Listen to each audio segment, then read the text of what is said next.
Em nosso segundo vídeo, não é, em resposta ao Fred, e muito obrigado, Fred, pelos questionamentos, tá? Isso ajuda bastante o canal. E eu fico feliz em poder também falar um pouco, não é? Ainda mais porque você foi respeitoso nos seus comentários. E eu também quero ser respeitoso, não é? E honrar o seu esforço de escrever também aí e falar alguma coisa, beleza?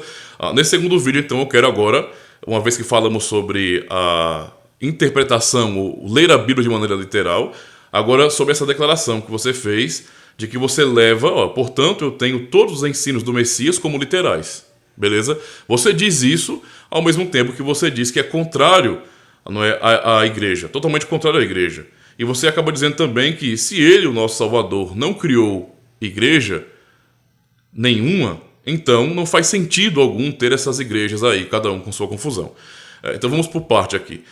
Se você entende o ensino de Cristo como sendo literal, do Salvador, não é? Do Messias como literal, então não faz sentido você rejeitar a existência de igreja. Por quê? Porque a igreja, ela não é uma invenção humana, ela não é uma instituição humana. A igreja, ela foi ordenada por Jesus Cristo. Ela foi ordenada pelo Messias, tá? E eu não vou entrar em detalhes agora, certo? Talvez em outro momento, mas nós não entendemos a igreja somente nesse aspecto de um caráter cristão. Ela é muito mais ampla do que isso. Mas especificamente o caráter cristão agora, que é o assunto, eu gostaria de dizer para você que a Escritura ela ensina, não é, exatamente sobre isso, sobre a igreja.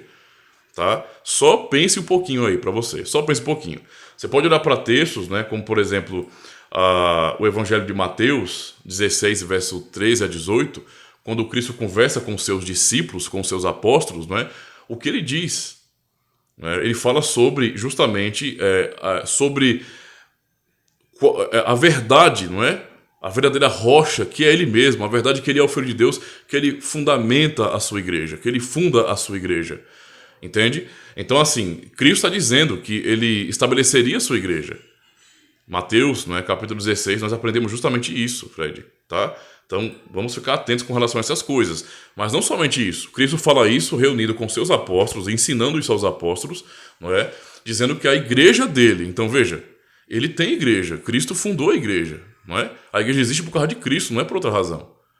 Entende? Eu entendo que você fica confuso, às vezes, com as divergências, e nós podemos explicar alguma coisa sobre isso. Não é? Podemos explicar o porquê da divergência, por exemplo. Mas esse primeiro ponto aqui tem que ser compreendido. Não é? A igreja, ela vem de Cristo. A igreja é ordenada por Cristo, é chamada por Cristo. Não é? Esse é o ponto aqui. Tá? E a Escritura ela é clara com relação a isso. Entende? A Escritura mostra, não é? É a narrativa do Evangelho. Cristo, ele é aquele que funda a igreja, ele estabelece, edifica a igreja dele baseado na verdade, na declaração de Pedro, por exemplo, de que ele é o Filho, não é? O Cristo, o Filho do Deus vivo. É baseado nessa verdade, é fundamentado nessa verdade que a igreja está. E sem contar que há tantos versículos, tantos textos completos que nos falam sobre a igreja, por exemplo, vou dar um exemplo para você aqui. Você vai para Efésios, não é? No capítulo 1 mesmo, você tem Paulo ensinando aqui algo fantástico no capítulo 1 de Efésios, do 1 a 13 a 14, por exemplo, mostrando, né, a salvação de maneira tríplice, a salvação como algo trinitário, né, com a participação do Pai, Filho e do Espírito Santo. E depois, quando ele desenvolve o assunto, não é? Quando chega no verso 22, o que ele fala? Ele fala, e pôs todas as coisas debaixo dos seus pés, e para ser o cabeça sobre todas as coisas, o deu à igreja, a qual é o seu corpo, a plenitude daquele que a tudo enche em todas as coisas. Ou seja, a declaração apostólica aqui é que, nesse sentido, não é, a igreja é o corpo de Cristo. Esse é o ponto aqui. Não é? Então, como alguém pode dizer que igreja não foi fundada pelo Senhor, Deus, que Cristo não criou igreja alguma? Entende? Então, você ser contra a igreja, usando o argumento de que Cristo não fundou a igreja, ou não criou a igreja, ou o Messias não criou igreja alguma, não é um argumento que esteja fiel ao que a Escritura ensina. A Escritura ensina isso. A igreja é o corpo de Cristo. E isso não é uma declaração somente na carta de Efésios, não. Tá? Mas ainda assim, observando Efésios, por exemplo, muitos acabam lendo, né, do capítulo 2 de Efésios, do 1 ao 9. Isso é um erro, porque só leem isso e não leem o resto. Mas eu quero ler esse restinho aqui, porque é muito importante para você entender. Não é? Primeiro, Paulo está falando para a igreja. Então, são cartas à igreja. Então, entenda isso. Né? A igreja. Então, só para ficar claro para você, e para qualquer pessoa que estiver assistindo, ora, se Cristo não fundou a igreja, então para quem, não é, ou para que grupo foi enviado as cartas? As cartas foram enviadas para as igrejas. Entende? Para as igrejas. E a parte, por exemplo, as partes mais literais de Apocalipse, por exemplo, não é? Os 3 primeiros capítulos são cartas direcionadas às 7 igrejas da Ásia Menor. Então, poxa, são igrejas. Entende? Esse contato de Cristo com as suas igrejas. Entende? Então, se Cristo não fundou a igreja, então o que é isso? Tá? Então, vamos pensar sobre isso aí. Então, eu vou ler aqui o verso 10 em diante, que diz bem assim, de Efésios 2. Pois somos feitura dele, criados em Cristo Jesus, para as boas obras, as quais Deus de antemão preparou para que andássemos nelas. Então, o que ele fala agora? Portanto, lembrai-vos de que outrora, vós gentios na carne, chamados incircuncisão por aqueles que se intitulam circuncisos na carne, por mãos humanas, naquele tempo estavam sem Cristo, separados da comunidade de Israel e estranhos às alianças da promessa, e não tendo esperança e sem Deus no mundo. Só nesse verso 12, por exemplo, Paulo faz uma relação direta da igreja com Israel, porque essa é uma carta para a igreja, não é? A igreja de Éfeso. E ele faz a relação dessa igreja, ou da igreja de Cristo, né, com a comunidade de Israel, como se os gentios que não faziam parte da comunidade, estavam afastados do povo de Deus, não é? Agora eles não têm mais essa separação. Ele vai desenvolver isso aqui. Ele fala, olha, mas agora, no verso 13, mas agora, em Cristo Jesus, vós que antes estáveis longe, fostes aproximados pelo sangue de Cristo. Entende? A relação direta com Israel nesse sentido. Verso 14. Porque ele é a nossa paz, o qual de ambos fez um, e tendo derribado a parede da separação, que estava no meio, a inimizade, aboliu na sua carne a lei dos mandamentos na forma de ordenanças, para que dos dois criasse em si mesmo um novo homem, fazendo a paz. Não é? E reconciliasse ambos em um só corpo com Deus. O que é que Paulo fala no capítulo 1? Que o corpo de Cristo é a igreja. Não é? Então aqui ele fala, e reconciliasse ambos em um só corpo com Deus, por intermédio da cruz, destruindo por ela a inimizade. E vindo, evangelizou paz a vós outros que estáveis longe, e paz também aos que estavam perto. Porque por ele, ambos temos acesso ao Pai em um espírito. Assim, já não sois estrangeiros e peregrinos, mas concidadãos dos santos e sois da família de Deus. Olha as palavras que Paulo fala à igreja de Éfeso, por exemplo. São palavras para nós, né, cristãos no geral, mas o que ele fala para a igreja de Éfeso? Nós somos mais estrangeiros e peregrinos, mas somos concidadãos dos santos e sois da família de Deus. Ele fala, edificado sobre o fundamento dos apóstolos e profetas, sendo ele mesmo Cristo Jesus a pedra angular, no qual todo o edifício bem ajustado cresce para santuário dedicado ao Senhor, no qual também vós juntamente estáis sendo edificados para a habitação de Deus no Espírito. É assim que Paulo, o apóstolo, trata a igreja. Não é? Ele endereça essa carta à igreja de Éfeso, certo? E a maneira como ele trata a igreja mostra justamente isso, que a igreja ela é real, ela foi fundada por Cristo, ela é o corpo de Cristo, é a morada de Deus no Espírito, é o que ele fala aqui no texto, não é? Isso é muito importante, e mais detalhadamente no versículo 20 ele fala, edificado sobre o fundamento dos apóstolos, Cristo chama seus apóstolos, não é? Lembra de Mateus 16 que nós citamos aqui? Pois bem, sobre esta pedra, né, edificarei a minha igreja. Então, Cristo funda a sua igreja, tá? Ele estabelece, edifica a igreja sobre o fundamento dos apóstolos, certo? E aqui é o que Paulo está dizendo agora, não é? E a pedra angular, a pedra principal desse edifício que é a igreja, edifício aqui, entendo o que eu quero dizer, não no sentido literal, como literalmente um prédio, um edifício, não, mas essa construção, não é? A pedra fundamental dessa construção, de maneira análoga aqui, não é? É o próprio Cristo. Como assim, então, Cristo não fundou a igreja, não é? O Messias não fundou a igreja? Então é uma interpretação um pouco estranha. Efésios 4 continua do mesmo jeito, vai falar sobre a única fé da igreja, e é um texto adicional da igreja, tá? Isso é importante. E não só isso, mas no próprio texto de Efésios 4, falando sobre um só Deus, uma só fé, um só batismo, ele fala também sobre os ofícios que ele mesmo deu à igreja. E até um detalhe, talvez muitos, não sei se é o seu caso, mas muitos acabem rejeitando a igreja organizada, digamos assim, Porque não querem, não aceitam se submeterem a homens, não é? Eu não aceito liderança de ninguém, esse negócio de pastor, de padre, de não sei o quê, e acabam rejeitando, tá? Isso são os ofícios da igreja, tá? Nós reformados entendemos 3 ofícios, né? O ministro da palavra, que é o presbítero docente, não é? Os presbíteros, no geral, são os presbíteros regentes e os diáconos. Tá? E aqui nós temos no texto de Efésios 4 justamente a afirmação de que esses ofícios, até mesmo os ofícios, certo, que organizam a igreja, eles são ofícios que Cristo deu à igreja.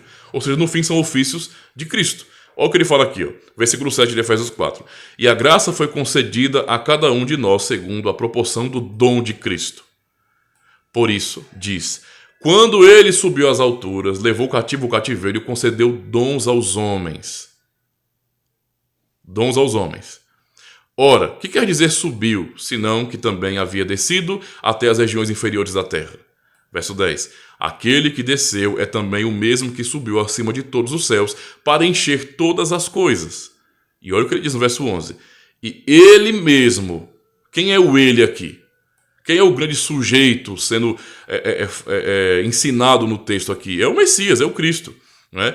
E ele mesmo concedeu, os dons que ele tinha dado, né, que ele deu, concedeu uns para apóstolos, os primeiros, aqueles que foram chamados para lançar os fundamentos da igreja, não se esqueça disso, outros para profetas, outros para evangelistas, outros para pastores e mestres. Com que objetivo? Com vistas ao aperfeiçoamento dos santos para o desempenho do seu serviço para a edificação do corpo de Cristo. Entende? Ou seja, o texto em si também nos ensina, direcionado à igreja, que Cristo mesmo deu ofícios, não é? São dons de Cristo à igreja para edificação do seu corpo. Entende? Para organizar a igreja, para exercer governo na igreja que não é dos homens, é governo de Cristo. Tá? Então a igreja ela não é uma invenção dos homens. E sim, ela foi criada por Deus, não é?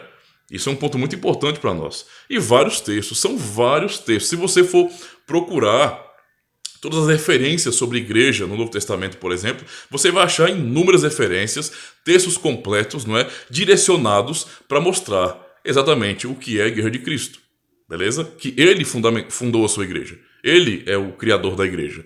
Não é? E ainda temos um alerta ou uma exortação pastoral em Hebreus 10 e 25, que é muito importante. Ele fala, não deixemos de reunir-nos como igreja, é o que o texto diz, segundo o costume de alguns, mas procuremos encorajar-nos uns aos outros, ainda mais quando vocês veem que se aproxima o dia. Não é? Você pode ler o texto completo, mas não vai ser difícil de entender isso. Não deixemos de reunir-nos como igreja. Tá? Então, essa igreja que existe, que Cristo fundou, é a reunião desses discípulos de Cristo. É o povo da aliança, o povo que vive num pacto, não é, com Deus. Vive em aliança com Deus para manifestar o reino de Deus aqui nesse mundo. E a ordem é que nós venhamos nos reunir como igreja. Não é? E são vários e vários e vários textos e versículos e textos completos de ensino apostólico sobre as verdades acerca da igreja. E sem contar que quando pensamos em igreja, não é? Nós não estamos falando de algo que é simplesmente inédito, diferente de todo o resto da Bíblia, do Antigo Testamento, por exemplo. Estamos falando sobre algo que é uma continuidade de Israel. Tá? Nós não, como reformados, nós não separamos igreja de Israel. Cristo não separa, Cristo derrubou a parede de separação que venceu a cultura, digamos assim, as limitações culturais. E então fez dos dois um só. O texto de Efésios 2 nos deixou isso muito claro, não é? E é tão importante isso como os próprios apóstolos entendiam essa ligação, essa aliança, não é? E a igreja cristã como sendo aquele mesmo povo lá, não é? Que recebeu as promessas. Porque o ponto central aqui é que o povo de Deus, ou os verdadeiros descendentes de Abraão, são os crentes, ou seja, são aqueles que criam. Desde lá de Abraão, não é? A todo israelita que realmente era fiel e cria no Senhor, que tinha fé verdadeira, como também os cristãos gentios de todo mundo que creem no Senhor. Todos fazem parte de uma família só, que é a igreja do Senhor, não é? E aí você observa que na Escritura nós temos várias referências, até no Antigo Testamento, de como, por exemplo, Deus tratava Israel e como, igualmente, a igreja cristã é tratada, como sendo o mesmo povo. Não é? Você vai encontrar referências, por exemplo, em Êxodo, Deuteronômio, não é? Como o Senhor santificou o seu povo. Eu vou ver aqui uns textos para você entender aqui. Tá? Pra você perceber a semelhança do tratamento de Deus com relação à igreja e também com relação a Israel no passado. não é? Por exemplo, ele fala, porque és povo santo ao Senhor teu Deus, Deuteronômio 14, verso 2.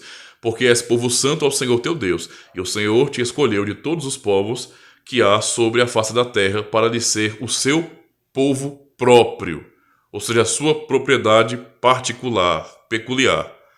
Não é isso? Quando nós olhamos agora para o que é dito pelo apóstolo Pedro à igreja cristã, olha o que ele diz, 1 de Pedro 2,9.